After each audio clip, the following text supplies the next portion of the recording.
Swayam Prabha. Digital India. Educated India.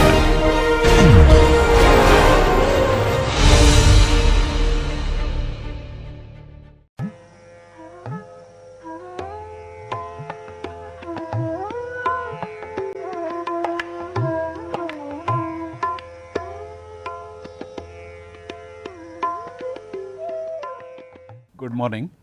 Welcome to this course on stochastic hydrology. This is a lecture number 1. I take this opportunity to thank NPTEL for giving me this opportunity to teach this course. My name is Professor P.P. Mujumdar. I am at the Department of Civil Engineering at the Indian Institute of Science. I work on hydrologic processes and water resource systems. So, this course we will essentially introduce analysis of uncertainty in hydrologic processes. So, these are the course contents. We will first introduce the concept of random variables, then look at the one dimensional random variables, associated probability distributions. Then we move on to higher dimensional random variables, where we talk about the joint distributions, conditional distributions and independence of random variables. We will cover properties of random variables, including the various moments of the distributions, and then parameter estimations using maximum likelihood method and method of moments. Then we will cover some commonly used distributions in hydrology, for example, the Gaussian distribution, log normal distribution, exponential and the extreme value distributions such as the Gumbel distribution. We will then see some specific applications for hydrologic data generation, and then we move on to time series analysis, just a brief introduction to the time series analysis, in which we will also cover purely stochastic models and Markov processes.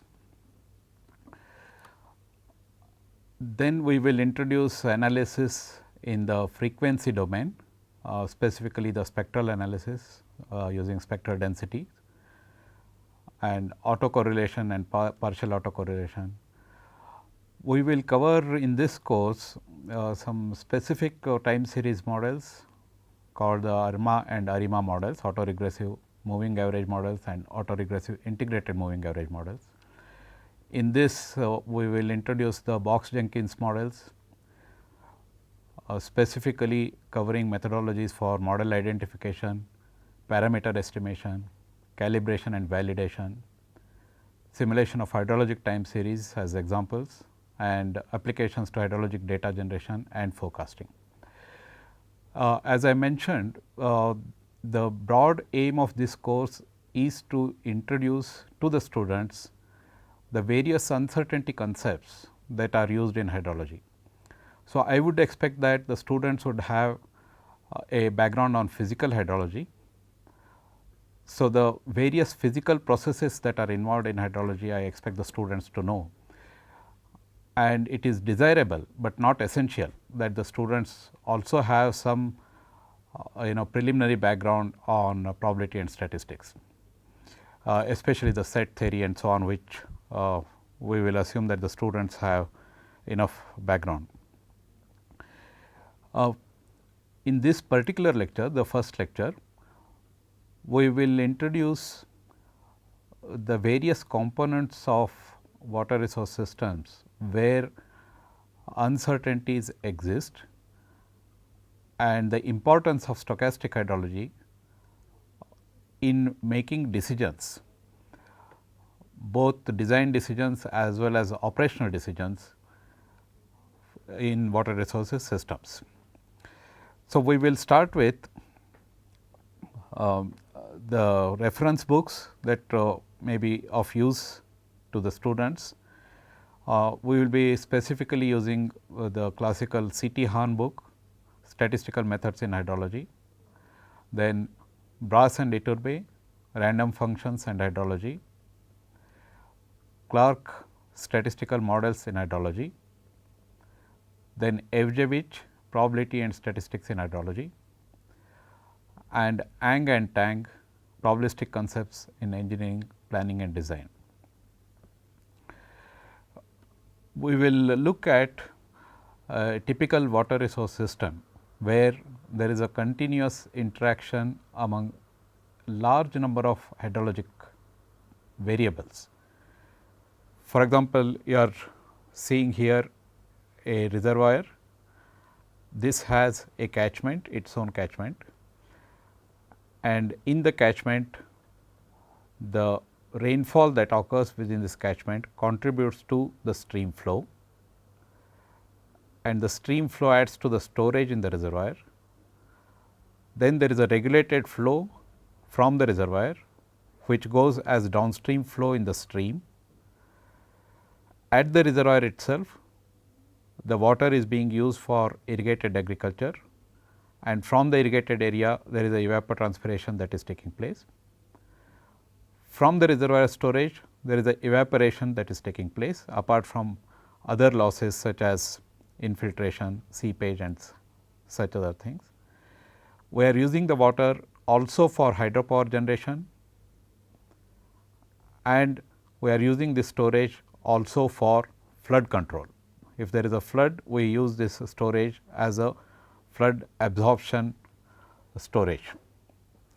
Now, at the downstream of the reservoir, because this is a regulated flow, you may have non-point source pollution from the agricultural runoff typically, which the runoff picking up fertilizers and pesticides etc., and then adding on to the stream here. Typically, the non-point source pollution is an uncontrollable source. In addition, you may also have industrial and municipal effluents joining the stream, and there may be some tributaries that add to the flows of the stream here. We may want to use the water for municipal and industrial water supply. Then there is also a groundwater reservoir, and there is a continuous interaction between the groundwater reservoir and the stream flow, surface stream flow. The groundwater also contributes in general as base flow to the stream flow here, and there is a recharge that is occurring from the irrigated area as well as from directly from the rainfall. And from the groundwater storage, we are also supplying water through pumping to irrigated agriculture. Now, this is a typical water resource system, where there is a interaction among large number of hydrologic variables. As you can appreciate, the rainfall in the catchment area is governed by some random variations, and therefore, the stream flow that joins the reservoir that contributes to the inflow of the reservoir also becomes a random process, random variable. And then there are other natural processes such as evaporation, evapotranspiration, the recharge, and then the non-point source pollution, which is governed by the overland flow. All these add to uncertainties in the water resource systems, and we need to make several decisions on such water resource systems, including for example, reservoir design, including the magnitudes of the floods that are expected to come, and the water quality transport in the stream, given that it is governed by natural processes such as the stream flow and the anthropogenic interventions through effluents, effluent discharges and so on.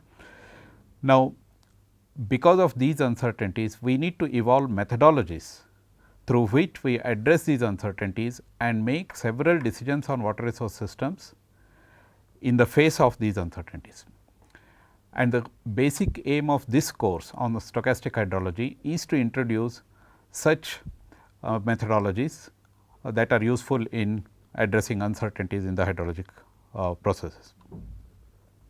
So, we will just go through some of the typical applications, so that the students will know the usefulness of this course in actual applications. Say for example, you have a stream on which you would like to build a reservoir. The first question that we ask is how much of storage is necessary from the reservoir at the reservoir to meet certain demand patterns. Now, the only basis we have for this decision to be made is the historical flows that we have observed. Now, this shows the time series of the historical flows. There may be a gauge site here at which every month we have observed the flows, and then we plot this and we get the time series plot of the flows. A basic premise in most of the methods that we use in water resource system decisions and also in addressing uncertainties is that the history provides a valuable clue to the future. So, we base all our decisions and all our uncertainty analysis primarily on the observed data, which is typically historical data that we have on various variables such as rainfall, stream flow, etc. Now, with this given data, then we start addressing uncertainties for making decisions for the future, because when we build the reservoir is supposed to serve us for next about 50 years, 100 years and so on. So, we use the historical data to make decisions about the future, and that is where we start addressing uncertainties associated with the future flows, associated with the future hydrologic processes and so on. Now, within this broad framework of problems, we may be interested in medium term forecast for hydropower, irrigation, water supply and so on. For example, let us say we want to operate this reservoir over a 10-day period, 15 days periods and so on. So, we would be interested in getting what is the likely flow to this reservoir over the next 15 days, so that we regulate the storage. We would also be interested in short term flood forecasts, especially during the flood season, so that we can use the reservoir storage as a buffer to accommodate that kind of storage, that kind of flood volumes. So, these type of problems will require probabilistic analysis, which we will cover in this particular course. Then we may have another classical problem, where we are interested in getting the relationship between the rainfall in the catchment area and the stream flow at a particular location.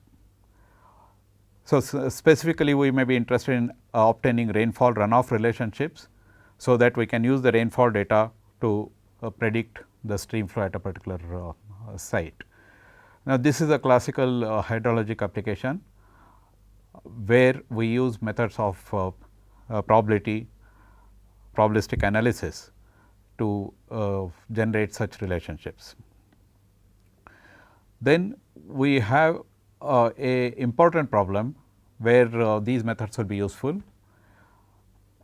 We may be interested in real time flood forecasting. Let us say there is a town here which is located just adjacent to the stream, and then we know that high intensity rainfall is occurring somewhere upstream of this town, and then the rainfall converts itself into flood hydrographs and then moves along the streams. So, we must be able to predict the water levels at this particular point, which has implications on flooding of this town, and we should be able to do this with large time lags, sufficient lead times, so that we will be able to take actions here. So, if there is a high intensity rainfall that has started upstream of this, we must be able to provide what is the likely water levels, rise in water levels at this point over the next, let us say 6 hours, 10 hours and so on. Now, as you can see, the water level at this particular point is a function of several catchment characteristics. For example, what kind of vegetation you have, what kind of rainfall intensity that is happening at these locations, and what is the drainage pattern that you have, and the infiltration, the depression and retention storage that you may have in the catchment and so on. So, there are a large number of physical factors that govern this, but most of these physical factors also are governed by other process. For example, if you are talking about infiltration and depression, storage, evaporation, etc., they are also governed by some random fluctuations, and therefore, the water level at this point becomes a random variable, and we must evolve methodologies to relate what is happening upstream of this particular point to the water levels at these locations. And the methods that we cover in this course will be useful for such applications. Then we also have applications related with multi-reservoir systems. This shows a typical multi-reservoir system. In fact, this is the classical Narmada system that we have. There may be large number of reservoirs. For example, Bargi is located here, Indira Sagar is located here, and then Sardar Sarovar is located here, and then on the tributaries there are also small and medium reservoirs as shown. Now, in these kind of large systems, one of the important problems is that of flood forecasting. For example, we may have a important town here at this location, and there is a large amount of intermediate catchment. So, this intermediate catchment contributes to the flows at these locations. So, we must have mechanisms by which we relate the catchment processes with the water levels at this location using methods of stochastic hydrology.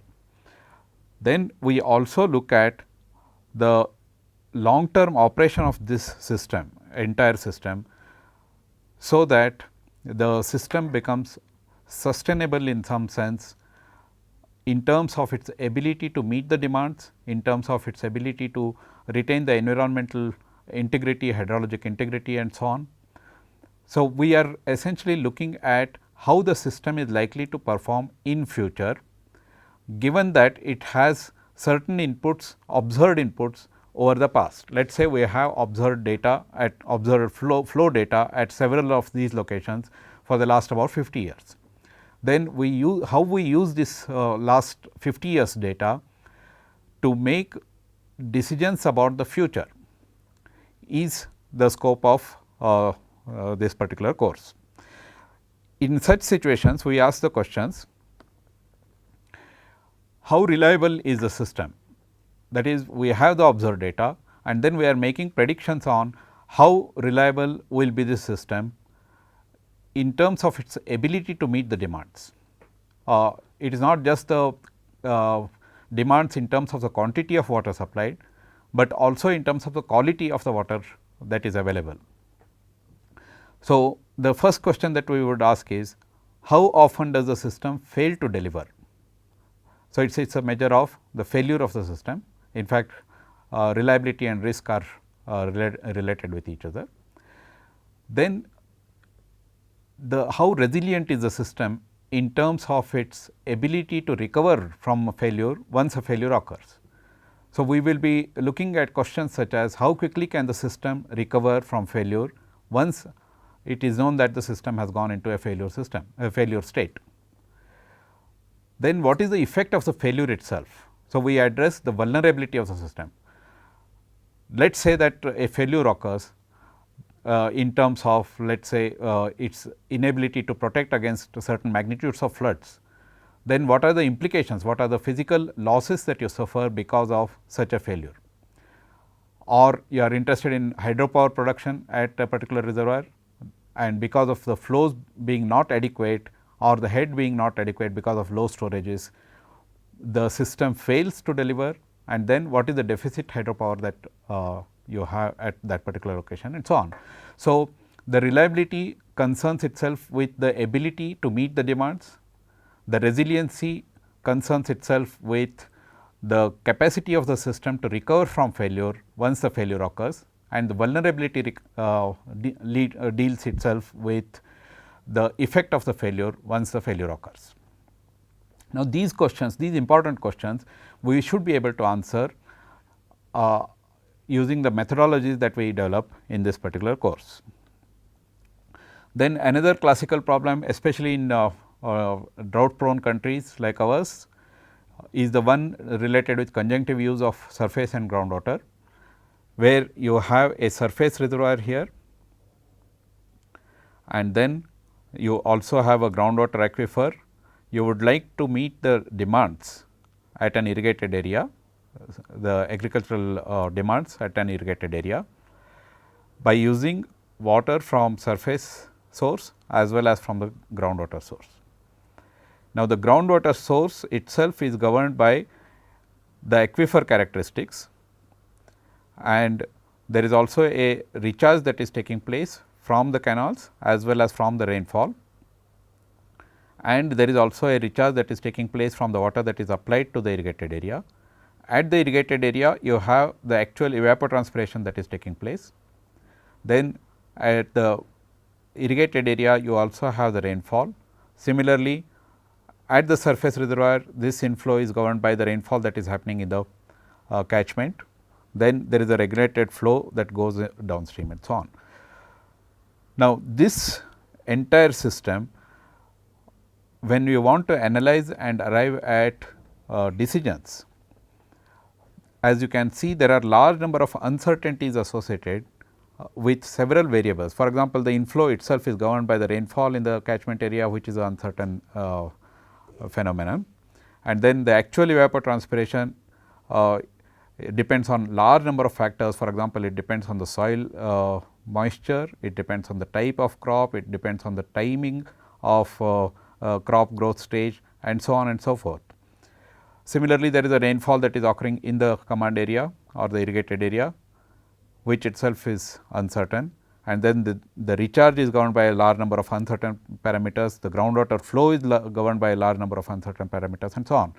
So, when you want to make decisions on such large systems, you need to address uncertainties associated with all these variables. Then another classical problem that we deal with, which requires analysis of uncertainty, is the one dealing with water quality in streams. You look at this general example, there is a river here and then these are the tributaries, and you have industrial and municipal effluents joining the stream at various locations. In addition, you also have non-point source pollution joining the stream because of overland flow, because of sediment deposition into the stream and so on. As you can see, the water quality at any particular point, let us say you are interested in getting using the water at this particular location for municipal and industrial use. So, you would like to maintain a certain amount of water quality at this location, but this is governed by the water quality at this location is governed by the stream flow that is coming from upstream location, and it is also it depends on the temperature, it depends on the hydraulic properties. For example, what is the time of flow between this point to this point, and the effluent discharges that are coming here, and the non-point source pollution and so on.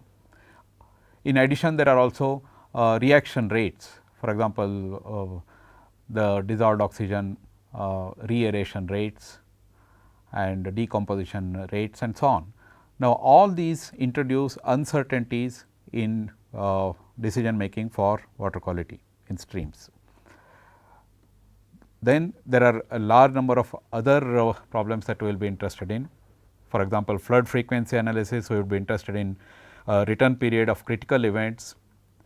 Then we will also be interested in estimating the probable maximum flood, especially when we are designing the reservoirs. Then intensity, duration, frequency relationships for making decisions on flood protection measures. Then run lengths, typically we will be interested in intervals between rainy days. Then time series, data generation, flow forecasting, all these are applications of stochastic hydrology. Then you are also interested in joint variation of flows in two streams. Let us say there is a tributary here which is contributing to the main stream, and for many decisions that we would like to make on this stream, we will be interested in looking at the joint variation between the flow Q1 and the flow Q2 here. And when we come to the urban flooding, typically we will be interested in getting the estimates of design rainfall intensity, and again we will have to do analysis of the historical data, and we use the probability concepts to get the design rainfall intensity. And the spatial variation in aquifer parameters, this introduces a significant source of uncertainty when we are making decisions on decisions related to groundwater. So, we must have ways and means of addressing these uncertainties to make decisions on groundwater utilization. And the recent interest in climate change also brings along the associated uncertainties. For example, we will be interested in looking at, in the context of climate change, how the flows in a particular stream are likely to change. Are they going to increase, are they going to decrease in the event of climate change, and likely changes in frequencies and magnitudes of floods and droughts. Now, when we address questions such as these, we need to look at the uncertainties and the methodologies that are available to address these uncertainties. And the primary purpose of this course is to introduce the methodologies available for handling such uncertainties. So, we start with the definition of a random variable. Now, intuitively a random variable is a variable whose value cannot be known in advance until it actually takes on a particular value. So, we associate probabilities to the specific values that a random variable takes. But mathematically we define, more formally we define the random variable as a real valued function defined on the sample space. For example, we may have an experiment in which you have tossed a coin. So, the possible outcomes of such an experiment are head or tail.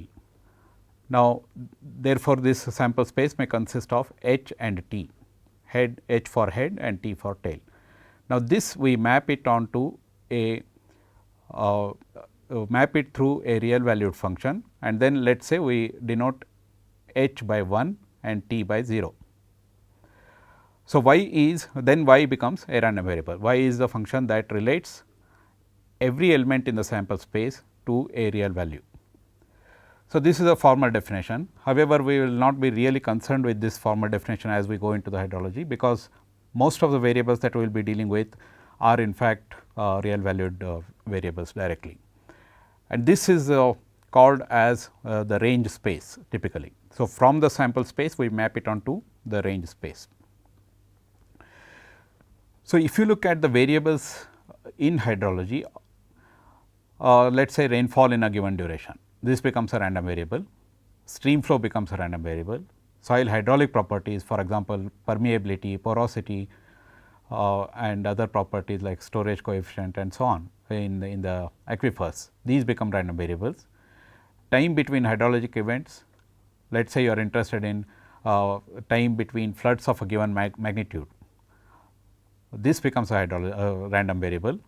Evaporation, evapotranspiration, which are governed by large number of natural variations, they become random variables. Groundwater levels are random, then reaeration rates are random and so on. So, in fact, most of the variables of interest in hydrology are all random variables, because they are all governed by natural processes. So, we now start introducing more formally the analytical methods that we use for in dealing with the random variables. So, once we know what is a random variable, a function that is defined on a random variable also becomes a random variable. For example, if x is a random variable, then z is equal to g of x, where g of x is a function of x, also becomes a random variable. We follow the convention that we use capital letters, for example, capital X, capital Y, capital Z, etcetera, to denote the random variable itself, and the associated small letters to denote the value that the random variable takes. For example, capital X may be rainfall, the small x may indicate 30 millimeters for, and then similarly capital Y is stream flow and the small y may be the value that the stream flow takes. And we define events on the random variable. For example, we may say x is equal to 30 is an event and y lies between a and b is an event, and we associate probabilities to occurrence of such events, and we represent these as, for example, probability of x being equal to 30, probability of y taking on values between a and b, and so on. We have the concept of discrete and continuous random variables. If the random variable can take on values, only discrete values, for example, it can take on values which are finite in number or perhaps countably infinite, then the particular random variable is called as a discrete random variable. Let us say as an example, you are interested in number of rainy days in a month consisting of 30 days. Now, the number of rainy days can be either 0 or 1 or 2 etcetera up to 30. So, this is a finite number of values that the random variable can take, where the random variable is number of rainy days in a month. Or we are interested in time in terms of number of years between two flood events. This can be 1, 2, 3 etcetera, it can go on, but they are still discrete number of values that it can take. So, this is such random variables are called as discrete random variables. On the other hand, the continuous random variables can take on values on a continuous scale, that is the number of values that they can assume is infinite. Let us say you are talking about amount of rainfall occurring in a day. So, you are talking about the actual quantity of rainfall. So, even if you know the range, let us say you know that the rainfall may be between 10 millimeters to let us say 30 millimeters or something. The number of values that it can take is on the line joining 10 and 30 on a real scale.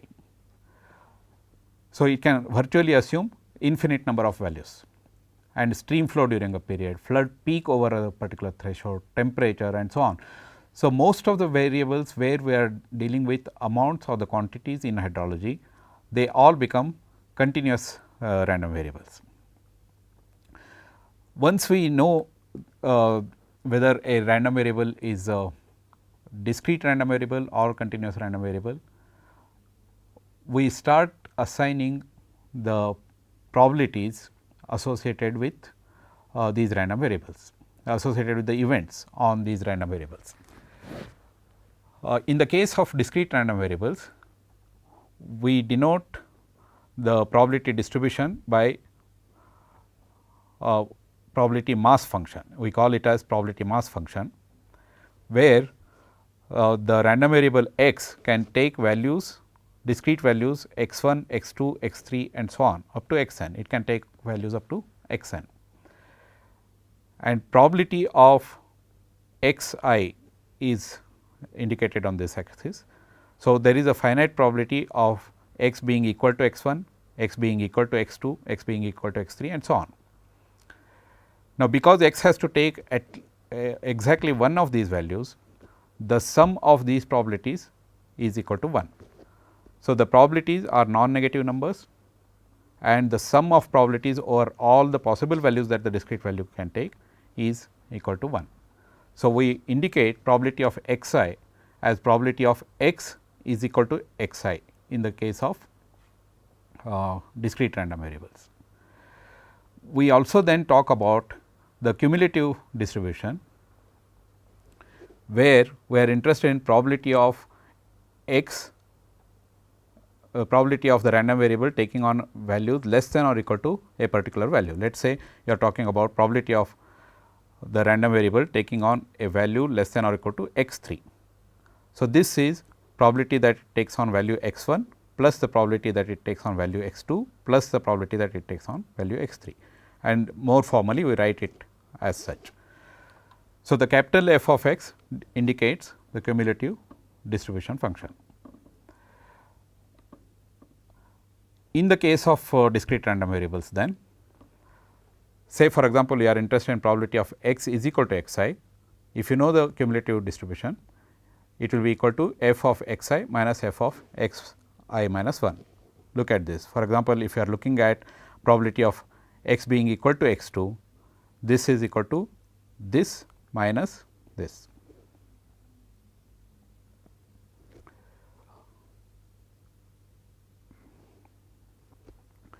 Then the random variable being discrete cannot take on values other than the values that it can assume, for example, x 1, x 2, x 3, etcetera, x n, which means probability of x is equal to x, a specific value of x for x other than x 1, x 2, x 3, etcetera, x n must be equal to 0. That means, it cannot take on any values other than these values. In hydrology, sometimes it is advantageous to treat continuous random variables as discrete random variables. In fact, in water resource systems analysis, many times we use this. Let us say we are interested in stream flow. Stream flow is actually a continuous random variable, but we may discretize this stream flow into a number of class intervals and then treat the stream flow as if it was a discrete random variable. So, it can belong to one of these classes. Then we move on to the continuous random variables. Analogous to the discrete random variables, we also define the probability functions here, but for the continuous random variable, we define the probability density function PDF denoted by small f of x and the associated cumulative distribution function denoted by capital F of x. Any function that satisfies f of x, any function f of x that satisfies f of x being greater than or equal to 0, that is non-negative for all values of x, and integral in the entire region minus infinity to plus infinity f of x equal to 1 can be a PDF. Note that PDF is not probability, unlike in discrete random variable where we define the probability mass function. Probability mass function directly gives you the probability, whereas the probability density function is not probability, but a probability density, and therefore, the PDF value can in fact be more than 1. So, for continuous random variable, then this is your PDF as an example,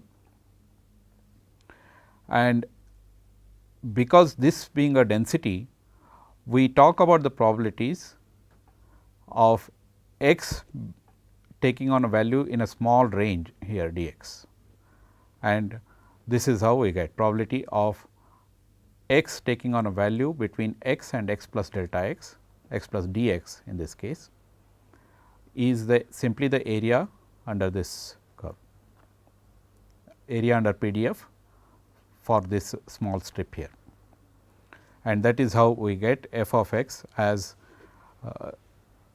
the limit. We define f of x as the limit, and minus infinity to plus infinity f of x dx must be equal to 1 here. So, we use the PDF to obtain various probabilities.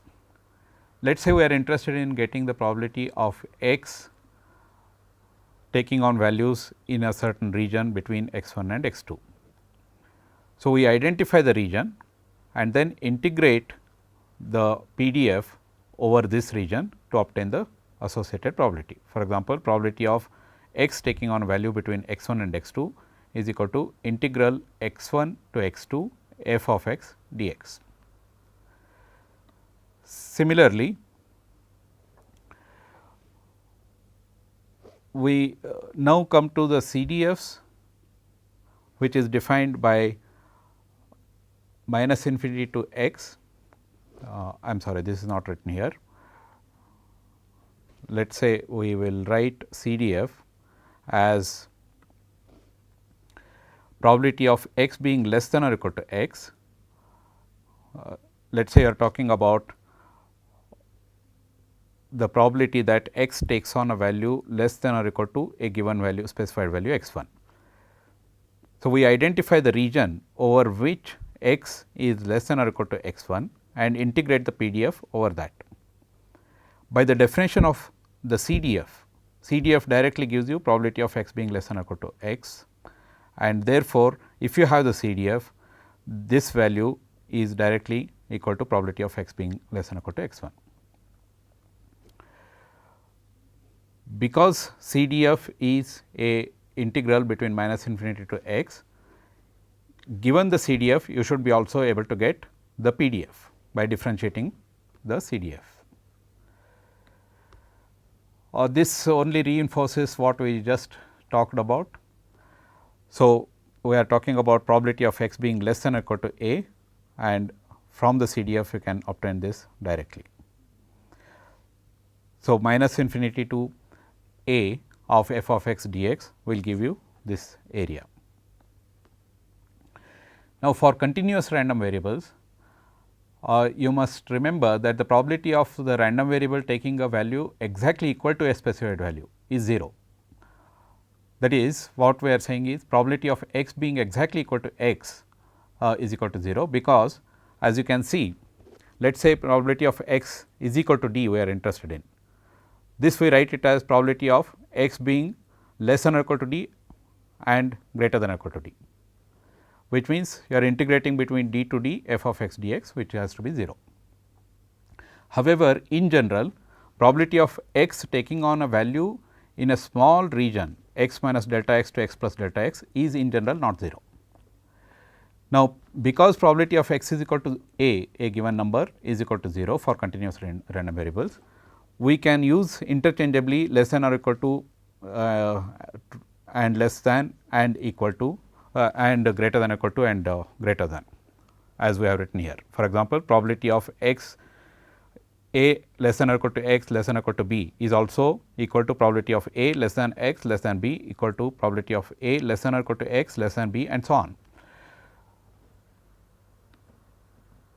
So, we will now look at how we use the PDF to obtain various probabilities. As I mentioned earlier, if you are interested in getting the probability of the random variable taking on a certain values on a certain region, you identify the region and then identify the region under the PDF and integrate the PDF over that particular region.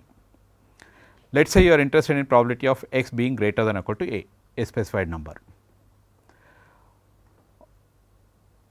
This is the region in which x is greater than or equal to a.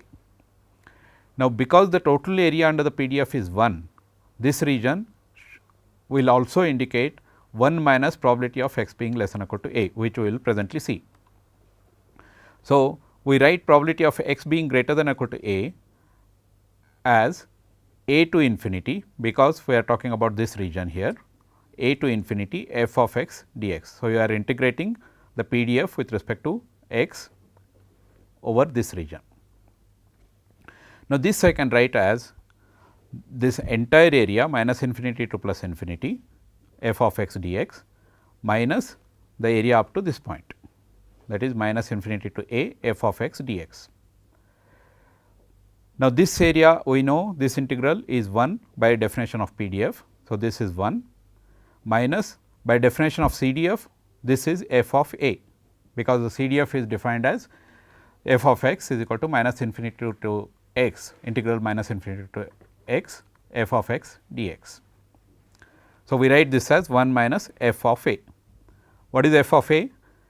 This is probability of x being less than or equal to a. So, 1 minus probability of x being less than or equal to a, and therefore, we arrive at this conclusion that probability of x being greater than or equal to a is equal to 1 minus probability of x being less than or equal to a.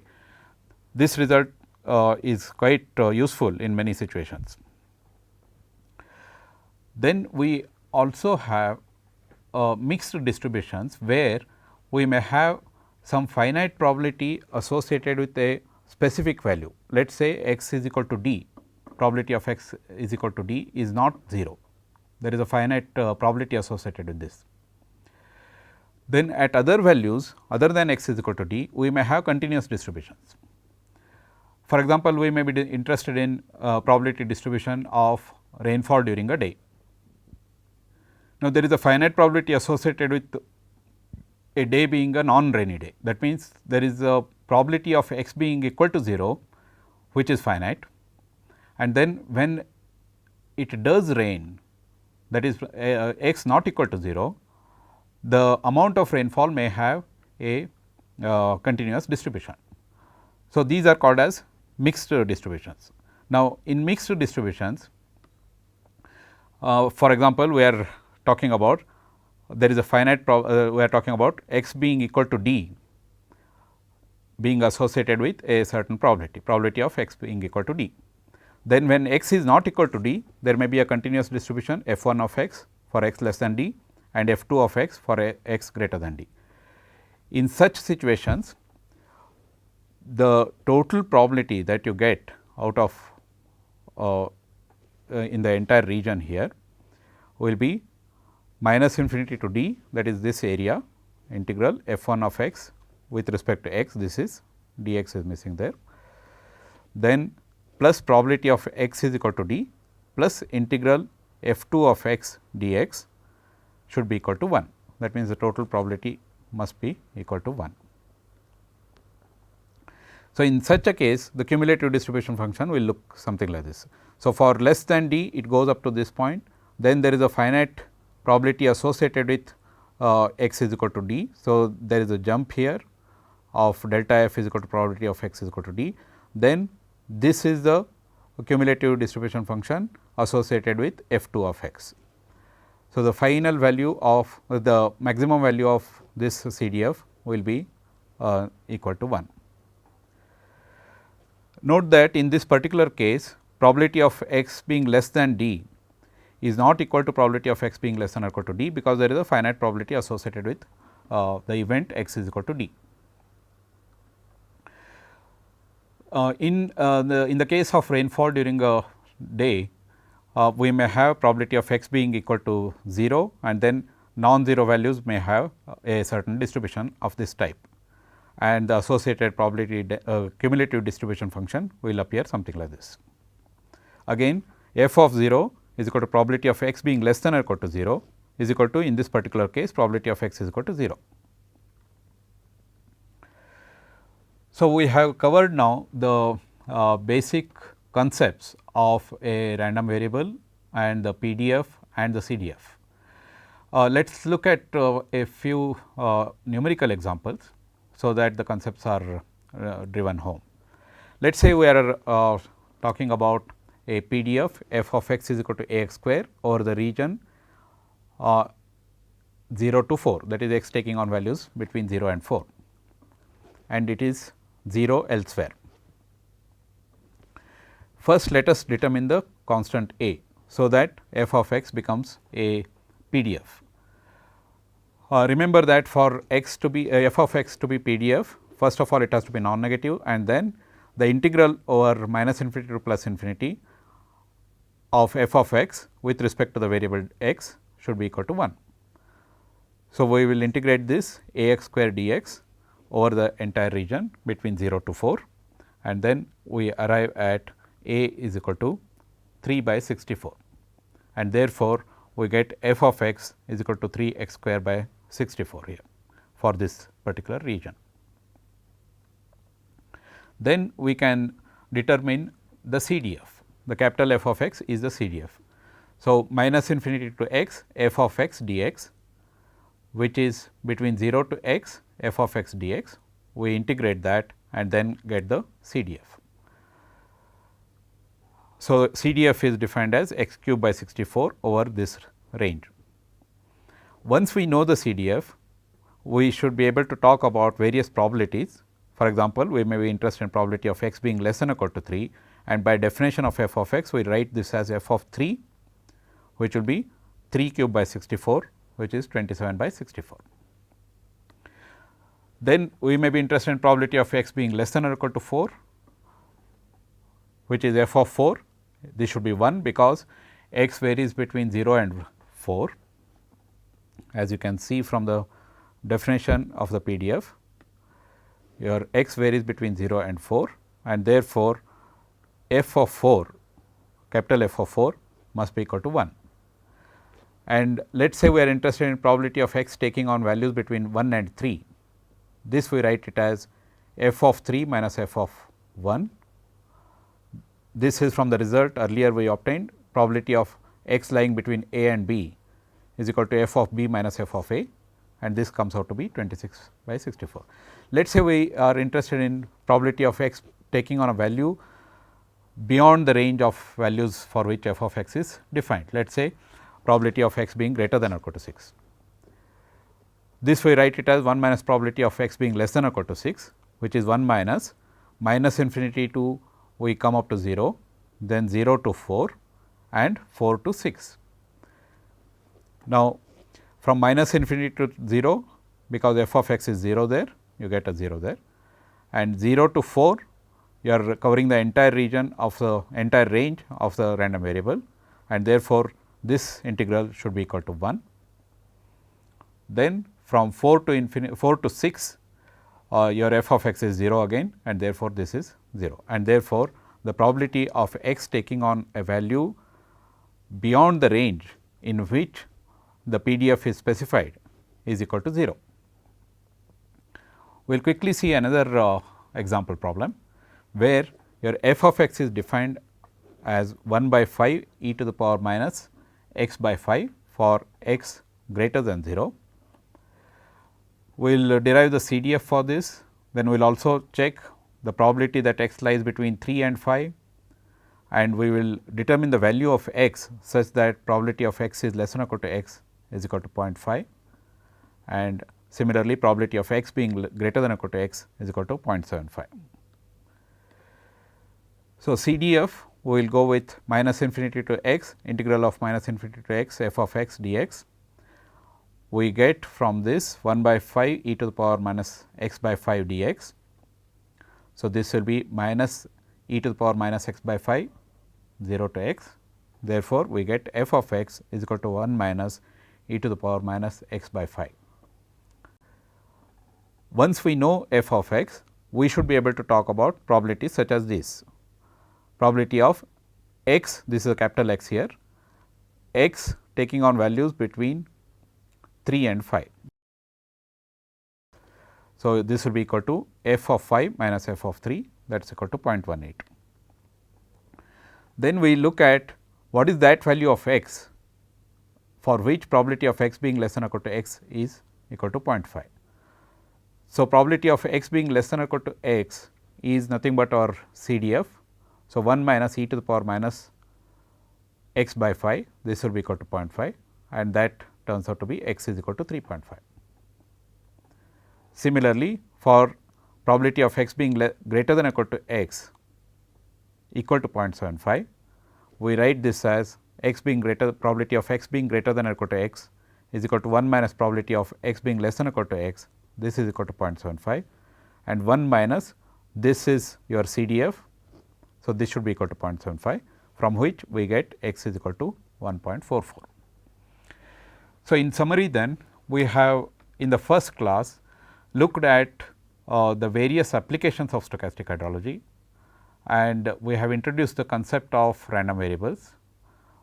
We have looked at the probability mass function for the discrete random variable and the probability density function for the continuous random variable, the associated cumulative distribution functions, and the way to arrive at the various probabilities that the random variable, various probabilities associated with the events defined on the random variables. And we have also solved two simple examples. So, in the next class, we will introduce two dimensional random variables and see how the joint density functions are defined, how the cumulative, how the joint cumulative distribution functions can be derived, and then we move on to look at conditional probabilities, marginal probability distributions, and so on. Thank you very much for your attention.